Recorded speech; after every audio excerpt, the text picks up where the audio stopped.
Hello, this is David here to give you a tip on TIREMAAX hose installation.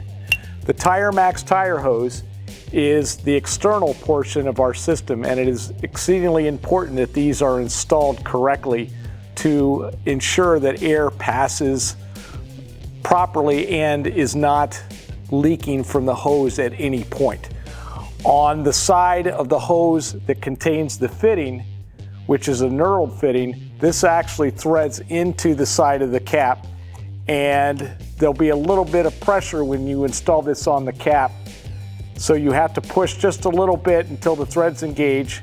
Thread until there is no more threads visible, and only the knurling of the fitting can be seen once it is properly seated. You will feel some degree of resistance there once you know it is seated.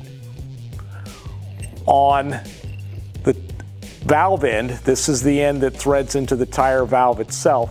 Make sure that the threads of the tire valve are in good shape and clean. This needs to be installed with just a finger tight amount of tightness.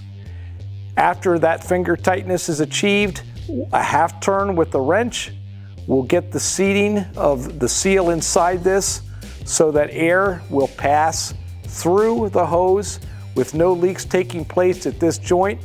Too tight can actually result in either low flow or no flow at all of the air into and from the tire. Thanks for watching, and remember, Hendrickson is here to help you go the extra mile.